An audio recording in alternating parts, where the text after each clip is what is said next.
welcome to Navajo County Connection.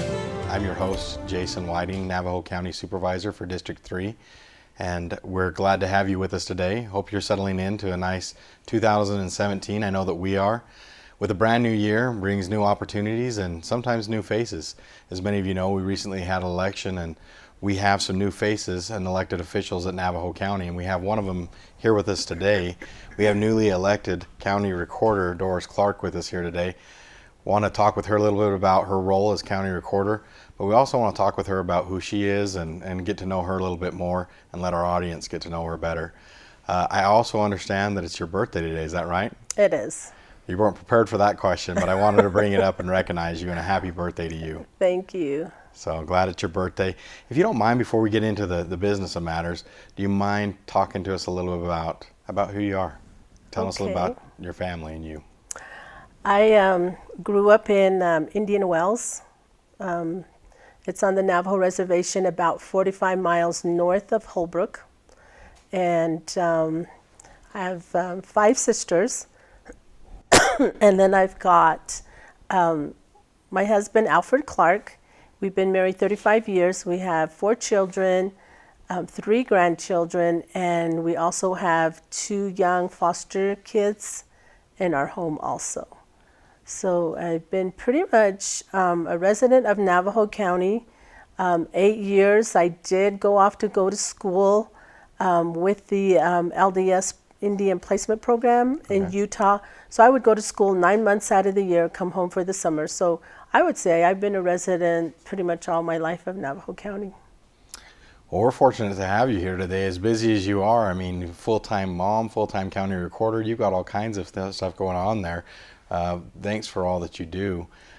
You'd mentioned you have a number of kids. Are any of them able to stay home? Any of them in the area? Yes, I've got 2 of them are out at Indian Wells, and then I've got actually a daughter here that lives in Lakeside. And then I've got the other one in Phoenix. It's nice to have family around, at least somewhat close, and we're glad that you're able to have some of your family around with you. Now let's start talking a little bit about your office that you hold. You made a decision to run for that position, and why don't you tell us a little bit about what made you decide to run? Well, I've worked in that office for many years when Jay Turley was the county recorder. I came on in 1990 and worked there for 22 years as a voter outreach, also an election specialist. And so when I heard that the county recorder, Lorette Justman, was retiring, I thought, this is a great opportunity for me. Let's see where it takes me. So I thought, well, I will take out a packet and run for it. And this is where I'm at. Well, you obviously were successful in running, and we're glad to have you on board. I wanted to ask you a little bit, as far as county recorder, not all of the viewers know some of the responsibilities and what the county recorder does. Do you mind kind of taking us through some of those, what you do in your position and what your office and team does? No, I don't mind. We have 3 divisions in our office. We have the recording section, and there we take in documents to be recorded, and we preserve those recordings for public record. And then we have the voter registration department, where we keep track of all the voter records and all the early voting, or all the early voters if they want to vote early.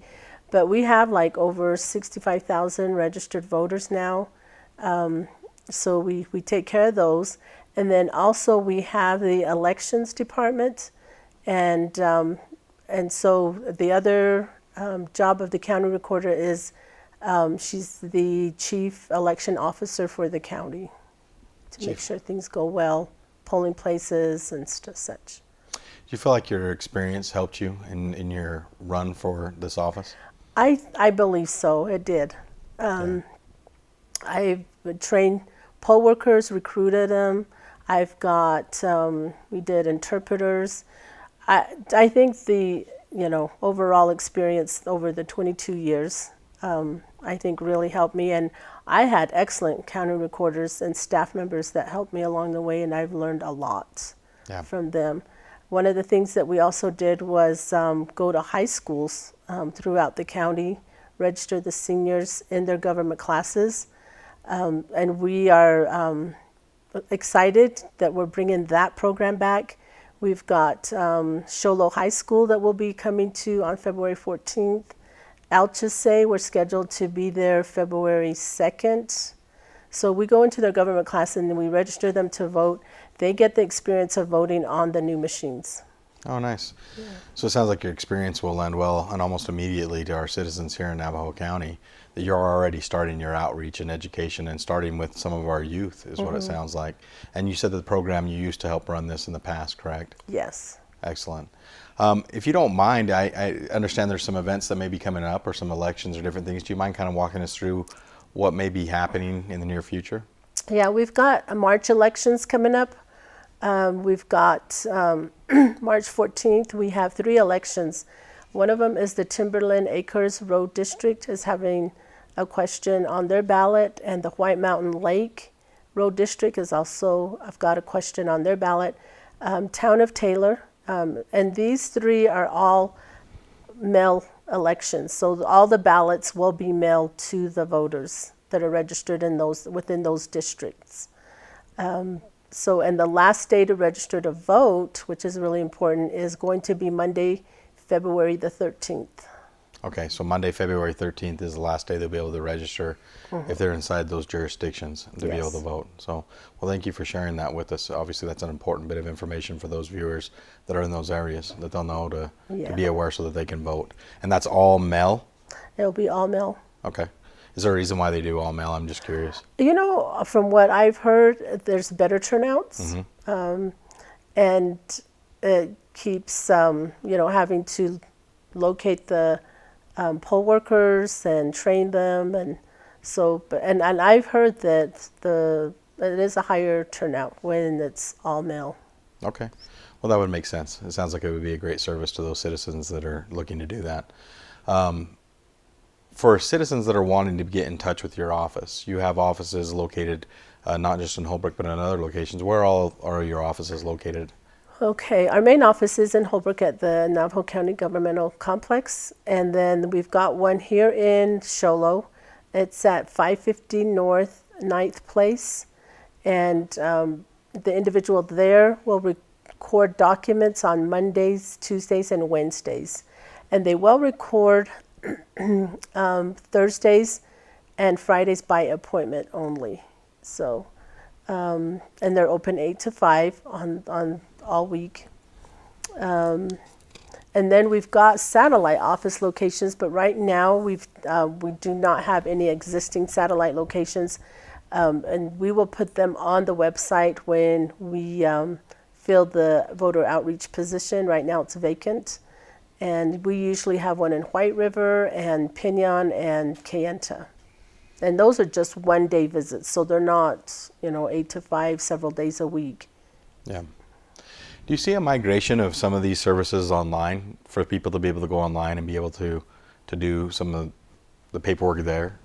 I still new, so I haven't really seen the activity from the web. Yeah. But I've seen where I've gotten questions, the majority of them have been regarding recordings. Yeah. So, yeah. But I'd like to provide more information on the web, you know, as far as election information in different languages and also the Native American languages. And then also even provide the poll workers trainings, the videos, see if we could post those on. And those are just some of the things that I've been thinking about doing. Excellent. Well, it sounds like that you obviously have experience, and with that experience, you've been able to create a vision and direction that you're wanting to go that'll benefit our citizens here in Navajo County, and you're already starting with some of that outreach. So we certainly are excited to have you on board and look forward to working with you. Is there anything else that you'd want our citizens to know in Navajo County? Yeah, I'd like them to know that our voter outreach, even though they're bilingual voter outreach, we can go anywhere. If Heber senior citizens called and said, hey, we're having a big event, please come out, we would be more than glad to do it, you know, or anywhere in the county. They're not that voter outreach is not specifically just for the reservations. So voter outreach is, if anybody out there wants us to come and do election voter registration drive, we'd be more than happy to do it. Well, I'm sure I know that I appreciate your forward thinkingness and looking for opportunities for all the citizens, and I'm sure that each of them appreciate that as well. You'll do a great job and really look forward to working with you. That'll conclude our first segment of Navajo County Connection. When we come back, we'll be talking about oral hygiene. So we look forward to having that conversation here shortly. Thank you for joining us today. We really appreciate it. You're welcome.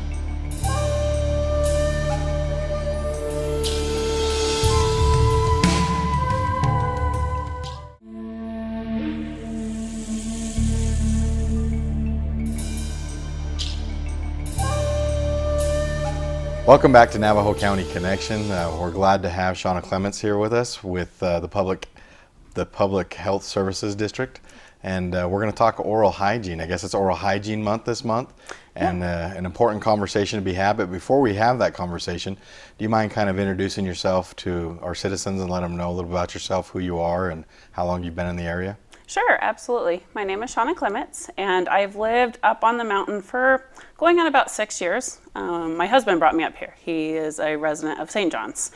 So I'm actually from the Midwest, and when I heard it actually snowed here, I was very excited and pushed him for a transfer. So he transferred up here, and now we reside up here. It's a beautiful place to live. I travel quite a bit on business, and people ask me all the time where I live, and I live in Snowflake. And so when I tell them Snowflake, Arizona, they always say, "Isn't that kind of an oxymoron?" And is that a reality? And they think there's cactuses all over Snowflake. So right. It's nice to know that there's trees and mountains around us, and quite a bit of snow today that we have around us. So, anyways, we appreciate you being here and talking with us. Explain the month as far as the purpose of oral hygiene and why it's so important, and we have a month to focus on that for our citizens. Well, I think oral hygiene is important. We focus on oral health throughout the year, and we just try and push it a little bit harder in February. So we team up with our local Head Starts and other preschool centers to really educate the little kids, because I think we all know that when we learn something in a habit or a behavior as a child, it just becomes repetitive as an adult.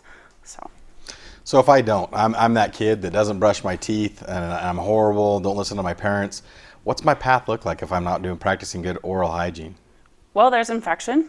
So, everything from a toothache all the way to an abscess, which is actually an infection in your mouth, leads to other issues throughout the body. So remember that your mouth is the gateway to your body. So whatever goes on in here affects your body.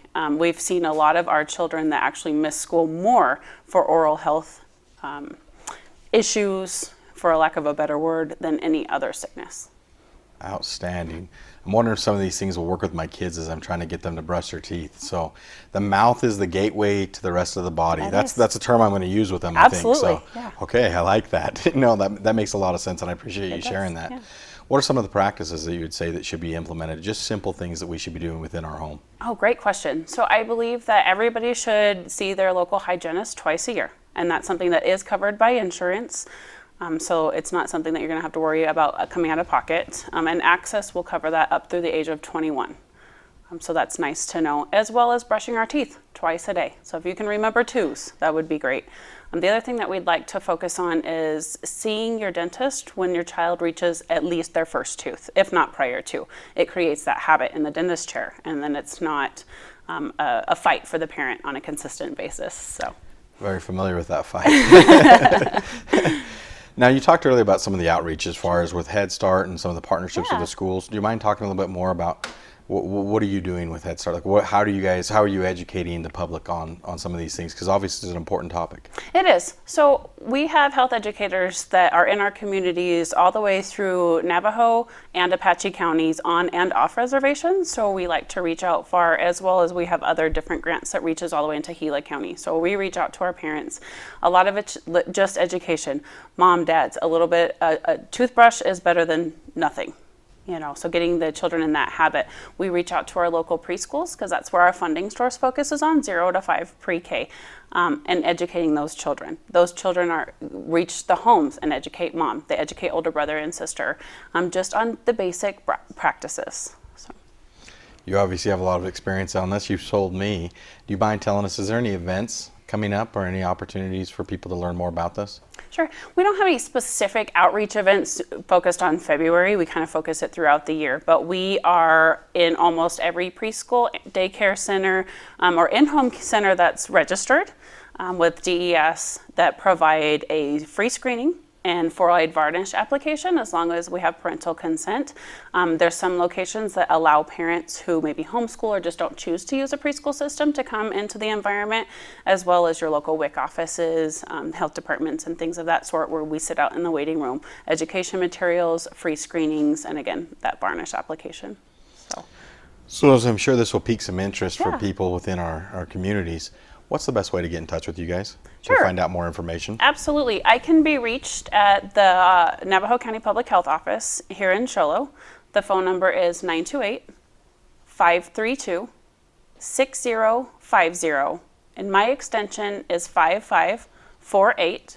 We also have our Navajo County website. If you go under the public health link, there is an oral health subsection. Before we go, because we're going to be running short on time here in a moment, but wanted to see, is there anything else that you really want people to know about oral hygiene? You know, it seems to be a scary experience for most, but if we create that behavior and that habit, it's just a basic cleaning every year. Just a basic cleaning every year would do it? Yeah. Well, that's not too bad then. I didn't hear any root canal conversation No, in that. Or I no, didn't no. Hear, okay, I'm going to tell my doctor that wants to do that. You said I didn't have to. You're so. right.